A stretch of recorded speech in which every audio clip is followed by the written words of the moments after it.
बहुत समय पहले की बात है। एक घुमंतु व्यापारी और उसकी पत्नी जीवन यापन के लिए दूर दराज के नगरों में जाया करते थे। उनका व्यापार अच्छा चलता था, लेकिन इस बार वे अपने राज्य से बहुत दूर एक बड़े नगर की ओर निकल पड़े थे। रास्ता लंबा था और दोनों की उम्मीद थी कि वहाँ अच्छा लाभ मिलेगा और वे अपने जीवन को और बेहतर बना पाएंगे। कई दिनों तक चलते चलते जब वे दूसरे राज्य की सीमा के पास पहुँचे तो अचानक उनका सामना लुटेरों के एक गिरोह से हो गया। वे लुटेरे निर्दयी और निडर थे। उन्होंने व्यापारी और उसकी पत्नी को घेर लिया और जो भी धन संपत्ति उनके पास थी सब लूट लिया। न केवल पैसा और गहने, बल्कि व्यापारी के पास जो अनाज और सामान था वह भी छीन लिया। व्यापारी और उसकी पत्नी अब बिल्कुल खाली हाथ रह गए। वे इस अजनबी इलाके में खड़े थे जहां उन्हें कोई पहचानता नहीं था। व्यापारी की आंखों में आंसू भर आए। उसने अपनी पत्नी की ओर देखा जो बेहद डरी और निराश थी, लेकिन उसने खुद को संभाला और कहा, घबराओ मत, जब तक हम दोनों साथ हैं हम फिर से शुरुआत कर सकते हैं। वे धीरे धीरे उस नगर की ओर बढ़ने लगे जहां उन्हें व्यापार करना था। व्यापारी के मन में बार बार एक ही चिंता उठ रही थी, पैसे के बिना व्यापार कैसे शुरू होगा। अनजान नगर में बिना पूंजी के रहना लगभग असंभव था। भोजन की भी समस्या थी। नगर के बाहर पहुंचते पहुंचते उन्हें एक छोटी सी कुटिया दिखाई दी।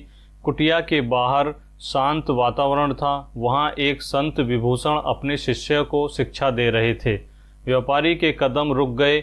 उसके मन में विचार आया, शायद यह संत मेरी मदद कर सकते हैं, कम से कम मुझे सही रास्ता दिखा सकते हैं। वह अपनी पत्नी को साथ लेकर कुटिया की ओर बढ़ा और संत के सामने जाकर बैठ गया।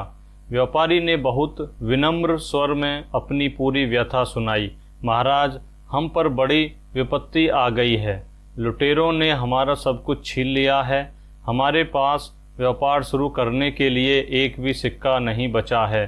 कृपया हमारी मदद करें। संत विभूषण व्यापारी की बात सुनकर कुछ देर मौन रहे। फिर उन्होंने कहा, बेटा, कठिनाइयाँ जीवन की परीक्षा होती हैं, लेकिन हर समस्या का समाधान भी होता है। मैं तुम्हें नगर के एक व्यक्ति का नाम बताता हूँ, मालिक रतनलाल। वह इस नगर का बड़ा धनवान और दयालु साहूकार है। यदि तुम चाहो तो अपनी पत्नी को उसके पास गिरवी रखकर कर्ज ले सकते हो और व्यापार शुरू कर सकते हो। व्यापारी को यह विचार अजीब लगा, लेकिन उसके पास कोई और रास्ता भी नहीं था। उसने संत का आशीर्वाद लिया और मालिक रतनलाल के घर पहुंच गया। वहां पहुंचकर वह हाथ जोड़कर बोला, मालिक जी, मैं एक घूमत व्यापारी हूँ। मेरे पास इस समय पूंजी नहीं है। यदि आप कृपा कर मेरी पत्नी को गिरवी रखकर मुझे कुछ धन दे दें तो मैं व्यापार करके कुछ ही समय में यह रकम ब्याज सहित लौटा दूंगा। मालिक रतनलाल ने व्यापारी की दशा देखी। उसका चेहरा दया से भर आया।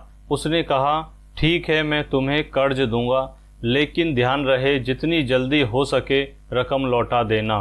व्यापारी ने वादा किया कि वह जल्दी ही कर्ज चुकता करेगा। उसने अपनी पत्नी को मालिक के पास छोड़ा और मिले हुए धन से व्यापार शुरू करने निकल पड़ा। उसने प्याज का व्यापार शुरू किया। वह किसानों से सस्ती कीमत पर प्याज खरीदता और नगर में उसे ऊंचे दाम पर बेचता। धीरे धीरे उसका व्यापार चल पड़ा। उसकी मेहनत और समझदारी से कुछ ही महीनों में उसने इतना धन कमा लिया कि न केवल कर्ज चुका सके बल्कि अच्छी खासी बचत भी कर सके। अब व्यापारी मालिक रतनलाल के घर गया। उसने हाथ जोड़कर कहा, मालिक जी, यह रही आपकी पूरी रकम और ब्याज।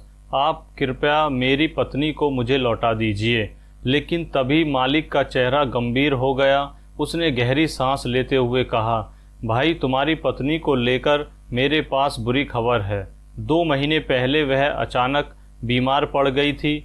मैंने नगर के सबसे अच्छे वैद्य बुलाए, बहुत इलाज कराया, लेकिन तुम्हारी पत्नी को नहीं बचा सका। अंत में उसकी मृत्यु हो गई और हमने विधि विधान से उसका अंतिम संस्कार कर दिया। यह सुनते ही व्यापारी के पैरों तले जमीन खिसक गई।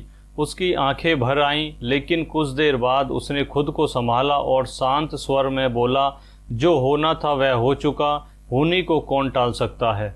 फिर भी कृपा कर मेरे पैसे ले लीजिए ताकि मैं इस बोझ से मुक्त हो सकूं कि पत्नी को गिरवी रखकर लिए गए कर्ज को मैंने चुका दिया। मालिक ने सिर हिलाते हुए कहा, नहीं, जब मैं तुम्हारी अमानत नहीं लौटा सका तो पैसे लेने का कोई हक नहीं है। यह कर्ज अब माफ़ समझो। व्यापारी निराश मन से वहां से लौट आया। घुमंतु व्यापारी मालिक रतनलाल के घर से निराश होकर नगर से बाहर निकला। उसका मन टूटा हुआ था। उसकी आंखों में पत्नी की यादें तैर रही थी। वह बार बार सोच रहा था, काश मैं समय पर लौट आता, शायद मैं उसे बचा पाता। कुछ देर चलने के बाद वह उसी स्थान पर पहुंचा जहां संत विभूषण की कुटिया थी। वहां वहीं शांत वातावरण था। संत अपने शिष्यों को उपदेश दे रहे थे। व्यापारी ने चबूतरे के पास जाकर धीरे से बैठ गया। संत ने उसे देखा और पहचान लिया। बेटा, तुम इतने दुखी क्यों हो? क्या मालिक रतनलाल ने मदद नहीं की? व्यापारी ने गहरी सांस ली और पूरा हाल बता दिया। उसने कहा, मालिक ने कहा कि मेरी पत्नी की मृत्यु हो चुकी है। उन्होंने दावा किया कि उन्होंने उसका इलाज कराया और फिर उसका अंतिम संस्कार भी कर दिया। संत विभूषण की आंखें गहरी हो गईं। उन्होंने ध्यान से व्यापारी की पूरी बात सुनी और कुछ पल मौन रहे। फिर उन्होंने गंभीर स्वर में कहा, बेटा, मुझे विश्वास नहीं है कि तुम्हारी पत्नी की मृत्यु हो गई है। मेरे मन को आभास हो रहा है कि वह जीवित है। मालिक रतनलाल ने तुम्हें धोखा दिया है। वह तुम्हारी पत्नी को अपने घर में छिपाए हुए है। व्यापारी चौंक गया। महाराज, क्या सचमुच ऐसा हो सकता है? संत ने कहा, हाँ, तुम तुरंत नगर के न्यायप्रिय सम्राट के दरबार में जाओ और वहाँ अपनी गुहार लगाओ। वह राजा बहुत बुद्धिमान और न्यायप्रिय है। यदि तुम सत्य कहोगे तो वह अवश्य तुम्हारी पत्नी को तुम्हें वापस दिलवाएगा। व्यापारी ने संत का आशीर्वाद लिया और सीधा महल की ओर चल पड़ा। दरबार में पहुंचकर उसने हाथ जोड़कर विनम्र स्वर में प्रार्थना की, महाराज, मैं एक साधारण व्यापारी हूँ। मैं अपनी पत्नी को मालिक रतनलाल के पास गिरवी रखकर व्यापार करने गया था। जब मैं कर्ज चुकाने लौटा तो उन्होंने कहा कि मेरी पत्नी की मृत्यु हो गई। मुझे पूरा विश्वास है कि उन्होंने मुझे धोखा दिया है। कृपया मेरी पत्नी को मुझे वापस दिलवाइए। राजा ने ध्यान से उसकी बात सुनी। उन्होंने तुरंत अपने सैनिकों को आदेश दिया, मालिक रतनलाल को दरबार में हाजिर करो। कुछ ही देर में मालिक रतनलाल को दरबार में पेश कर दिया और राजा ने उनसे पूछा, क्या यह बात सच है कि इस व्यापारी ने अपनी पत्नी को गिरवी रखकर तुमसे कर्ज लिया था? मालिक ने स्वीकार करते हुए कहा, हाँ महाराज, यह बात बिल्कुल सत्य है। राजा ने आगे पूछा, तो फिर तुम उसकी पत्नी को लौटाते क्यों नहीं? मालिक ने गहरी सांस लेकर उत्तर दिया, महाराज, मैं उसे कैसे लौटाऊं? मैंने उसे बचाने की बहुत कोशिश की थी, लेकिन वह 2 महीने पहले बीमारी के कारण मर गई। मैंने नगर के वैद्य को बुलाया और 4 व्यक्तियों को बुलाकर विधिवत उसका अंतिम संस्कार कर दिया। मालिक की बात सुनकर दरबार में सन्नाटा छा गया। राजा ने व्यापारी की ओर देखा और कहा, तुमने सब कुछ सुन लिया। गवाह भी हैं जो यह साबित करेंगे कि तुम्हारी पत्नी का अंतिम संस्कार हो चुका है। अब मैं तुम्हारी मदद कैसे कर सकता हूँ? व्यापारी के मन में निराशा छा गई। उसने गिड़गिड़ाकर कहा, महाराज, मुझे न्याय चाहिए। गवाहों की बात पर भरोसा करने से पहले कृपया इसकी जांच कराइए। लेकिन राजा ने सिर हिलाते हुए कहा, यदि गवाह हैं तो हमें उनकी बात माननी होगी। हम इस मामले में और कुछ नहीं कर सकते। राजा का उत्तर सुनकर व्यापारी का दिल टूट गया। वह भारी मन से दरबार से बाहर निकला और फिर से संत विभूषण की कुटिया की ओर चल पड़ा। जब वह वहां पहुंचा तो संत ने उसे देखते ही पूछा, क्या हुआ बेटा, क्या तुम्हें न्याय मिला? व्यापारी ने दुखी होकर कहा, नहीं महाराज, राजा ने भी मालिक की बात पर विश्वास कर लिया। उन्होंने कहा कि जब गवाह हैं तो कुछ नहीं किया जा सकता। संत कुछ देर मौन रहे, फिर उनकी आंखों में दृढ़ता चमकी। तो अब हमें स्वयं न्याय करना होगा। तुम फिर से राजा के पास जाओ और कहो कि तुम्हें केवल 2 घंटे के लिए उसकी राजगद्दी चाहिए। उस समय में मैं न्याय करके दिखाऊंगा कि सच्चा निर्णय कैसे लिया जाता है। व्यापारी को यह विचार साहसिक लगा। वह तुरंत फिर से दरबार पहुंचा और राजा से निवेदन किया। राजा हैरान हुए लेकिन मुस्कुराए। यदि तुम्हें लगता है कि इससे तुम्हें न्याय मिलेगा तो मैं तुम्हें यह अवसर देता हूँ। तुम अपने संत को लेकर आओ, मैं 2 घंटे के लिए अपनी राजगद्दी छोड़ देता हूँ। व्यापारी यह सुनकर प्रसन्न हो गया और तुरंत संत विभूषण के पास जाकर उन्हें यह समाचार दिया। अगले दिन राजा ने पूरे नगर में ढिंढोरा पिटवा दिया कि आज दरबार में संत विभूषण न्याय की गद्दी पर बैठेंगे और एक विशेष मामला सुलझाएंगे। लोग उत्सुक होकर महल में इकट्ठा होने लगे। राजा ने अपनी गद्दी छोड़कर संत को बैठाया। संत ने शांति से सभा की ओर देखा और गंभीर स्वर में कहा, आज इस दरबार में सत्य और असत्य का फैसला होगा। जो कोई झूठ बोलेगा वह स्वयं अपने पाप का भागी होगा। संत ने सबसे पहले व्यापारी को सामने बुलाया। बेटा, क्या तुम अपनी बात दोबारा सबके सामने कह सकते हो? व्यापारी ने हाथ जोड़कर सारी घटना दोहराई। उसके शब्दों में पीड़ा थी लेकिन दृढ़ता भी थी। फिर संत ने मालिक रतनलाल को बुलाया। रतनलाल, तुमने कहा कि व्यापारी की पत्नी की मृत्यु हो चुकी है और 4 गवाह हैं जिन्होंने उसका अंतिम संस्कार देखा।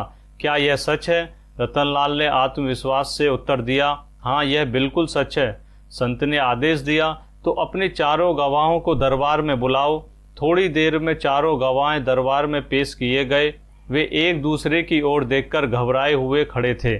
संत ने उन्हें तीखी नज़रों से देखा और कहा, आज तुम 4 की परीक्षा होगी। यदि तुमने सच बोला तो तुम बच जाओगे, यदि झूठ बोला तो दंड के भागी बनोगे। सभा में सन्नाटा छा गया।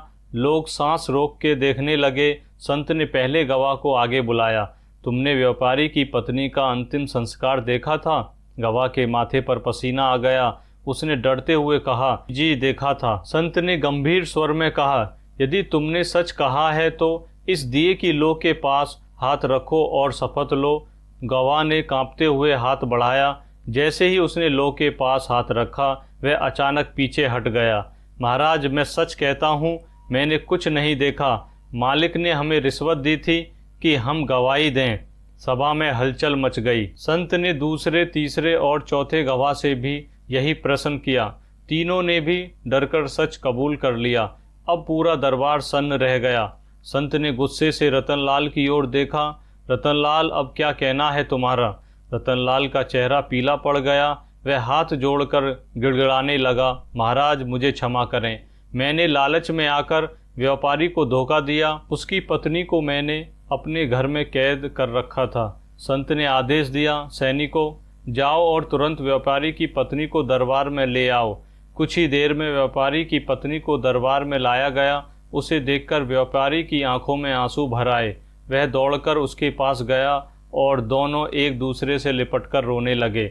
सभा में उपस्थित सभी लोग भावुक हो गए। संत ने दोनों को आशीर्वाद देते हुए कहा, तुम्हारा मिलन हुआ, यह सत्य की जीत है। फिर संत ने राजा की ओर देखा, महाराज, अब इस अपराधी को दंड दीजिए। यह केवल व्यापारी के साथ ही नहीं बल्कि पूरे समाज के साथ विश्वघात का दोषी है। राजा ने तुरंत आदेश दिया, रतनलाल की सारी संपत्ति जब्त कर ली जाए और उसे नगर से बाहर निकाल दिया जाए। उसकी जगह व्यापारी को उसका कर्ज माफ़ कर सम्मानित किया जाए। सभा में तालियों की गड़गड़ाहट गूंज उठी। व्यापारी के चेहरे पर लंबे समय बाद मुस्कान आई। संत ने कहा, याद रखो, सत्य की राह कठिन हो सकती है लेकिन उसका अंत हमेशा विजयी होता है। व्यापारी ने गहरी श्रद्धा से संत को प्रणाम किया और कहा, महाराज, आपने मुझे जीवन का सबसे बड़ा उपहार दिया है। दरबार से न्याय पाकर व्यापारी और उसकी पत्नी जैसे नई जिंदगी पा गए। उस दिन पूरा नगर उनकी जीत का साक्षी बना। लोग कह रहे थे, देखो सत्य की ताकत कितनी बड़ी होती है। झूठ चाहे कितना भी चतुर क्यों न हो, एक दिन नष्ट हो ही जाता है। राजा ने व्यापारी को सम्मानित किया और कहा, तुमने अपने धैर्य और साहस से यह सिद्ध कर दिया कि न्याय की खोज कभी व्यर्थ नहीं जाती। तुम्हारी कहानी आने वाली पीढ़ियों के लिए प्रेरणा बनेगी। व्यापारी ने विनम्रता से उत्तर दिया, महाराज, यह सब संत विभूषण के आशीर्वाद और आपके न्यायप्रिय स्वभाव से संभव हुआ है। यदि आप मुझे दरबार में बोलने का अवसर न देते तो मैं यह दिन कभी न देख पाता। राजा मुस्कुराए और बोले, तुम्हारे जैसे लोगों से ही राज्य में विश्वास और व्यवस्था बनी रहती है। व्यापारी अपने गांव लौटा। उसने अपने व्यापार को ईमानदारी और सेवा के भाव से फिर से शुरू किया। उसने कसम खाई कि अब कभी किसी मजबूर को अपना जैसा कष्ट नहीं सहने देगा। वह गरीब किसानों से उचित मूल्य पर अनाज खरीदता और नगर में सही दाम पर बेचता। धीरे धीरे उसकी प्रतिष्ठा पूरे राज्य में फैल गई। व्यापारी की पत्नी भी पहले से अधिक साहसी और समझदार हो गई थी। उसने अन्य महिलाओं को भी सिखाना शुरू किया कि विपत्ति में धैर्य और साहस कैसे बनाए रखें। व्यापारी की कहानी नगर में मिसाल बन गई। लोग अक्सर बच्चों को उसकी कहानी सुनाते और कहते, देखो बेटा, सच्चाई पर डटे रहो, कठिनाई चाहे कितनी भी बड़ी हो, सत्य और न्याय की राह मत छोड़ो। मालिक रतनलाल की सजा ने अन्य व्यापारियों को भी सबक सिखाया। अब वो भी ईमानदारी से व्यापार करने लगे। कुछ समय बाद व्यापारी फिर संत विभूषण से मिलने गया। उसने उनके चरणों में बैठकर कहा, महाराज, आपके मार्गदर्शन से मेरा जीवन बदल गया। अब मैं न केवल व्यापार करता हूँ बल्कि लोगों की मदद भी करता हूँ। संत ने मुस्कुराकर कहा, बेटा, यही सच्चा धर्म है, अपने अनुभव से समाज को सही रास्ता दिखाना। संत ने उसे आशीर्वाद दिया और कहा, याद रखो, जब तक समाज में अन्याय रहेगा तब तक तुम्हारा कर्तव्य है कि तुम सत्य का साथ दो। व्यापारी का जीवन अब पहले जैसा नहीं था। उसने दुख, संघर्ष, अपमान और अन्याय सबका सामना किया था, लेकिन हर परीक्षा ने उसे मजबूत बना दिया। अब वह केवल व्यापारी नहीं रहा था बल्कि समाज के लिए प्रेरणा बन चुका था। उसके घर में अब हंसी खुशी का माहौल था। उसके बच्चे बड़े होकर अपने पिता के आदर्शों का पालन करने लगे। जब भी गांव में कोई विवाद होता, लोग उसके पास जाते, क्योंकि उन्हें विश्वास था कि वह कभी पक्षपात नहीं करेगा। व्यापारी अक्सर अपनी पत्नी के साथ शाम को नदी किनारे बैठता और सोचता, अगर उस दिन मैं हार मान लेता तो शायद आज हम साथ न होते। उसकी आंखों में संतोष और गर्व की चमक होती। वह जानता था कि उसका जीवन अब केवल उसका नहीं बल्कि पूरे समाज के लिए एक कहानी है। दोस्तों, यह कहानी हमें याद दिलाती है कि जीवन में चाहे कितनी भी कठिनाइयाँ क्यों न आए, धैर्य और सत्य पर टिके रहना सबसे बड़ी ताकत है। झूठ और अन्याय कभी स्थायी नहीं होते, लेकिन सच्चाई देर सबेर जीत ही जाती है। इस कहानी से हमें यह सीखना चाहिए कि अन्याय को सहन करना भी गलत है। हमें साहस के साथ सही का साथ देना चाहिए। हो सकता है राह लंबी और कठिन हो, पर उसका अंत हमेशा सुख और विजय में होता है। अगर आपको यह कहानी पसंद आई हो और इससे आपको कुछ सीखने को मिला हो तो इस वीडियो को लाइक ज़रूर करें।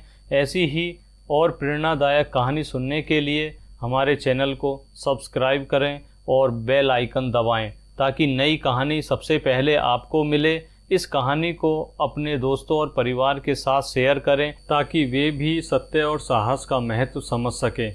आपकी छोटी सी प्रतिक्रिया हमें और भी अच्छी कहानियाँ लाने के लिए प्रेरित करती है।